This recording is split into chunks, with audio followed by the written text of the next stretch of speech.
ច្រៀងគ្មានន័យព្រោះរូបស្រីលេងក្បែរបងហើយ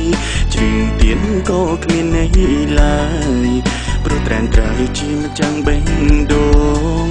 ទ្រាំរុំក៏ហងខ្លួនឯងត្រង់ចំបែងស្ទើរធ្លាយដើមទ្រូ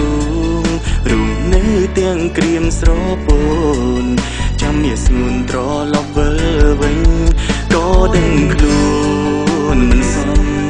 តែទ្រាំរួងទាំងក្តីឈឺផ្សាចាំវេលា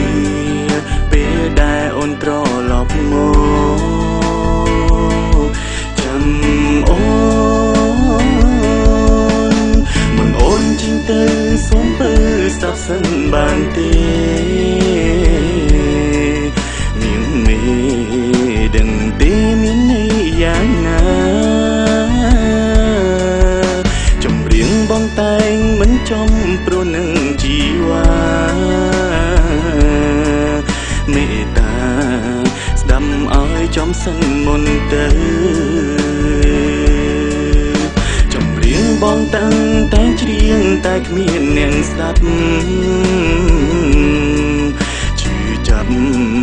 ក៏ព្រោះចង់ឲ្យអូនលឺបើអូនបានស្ដាប់វិលវិញបងរងចាំពើគុំទៅបងនៅនឹងអូនរហូត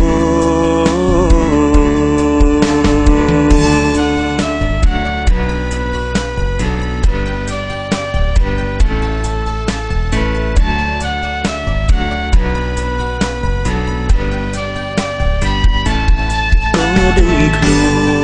នមិនសមតែទ្រាំរុំទាំងក្តីឈឺផ្សាចាំវេលាពេលដែលអូនត្រឡប់មកចាំអូនមុនអូនចេញទៅសូមពើស្ដាប់សិនបានទេនាងមេដឹងទេមានន័យយ៉ាងណាចម្រៀងបងតែងមិនចំព្រោះនឹងជីវ៉ាមេត្តាស្ដាប់ឲ្យចំសិនមុនទៅចម្រៀងបងតាំងតែច្រៀងតែគ្មានអ្នកស្ដាប់ជឿចាប់ក៏ព្រោះចង់ឲ្យអូនលឺបើអូនបានស្ដាប់វិលវិញបងរងចាំពើគុំទៅ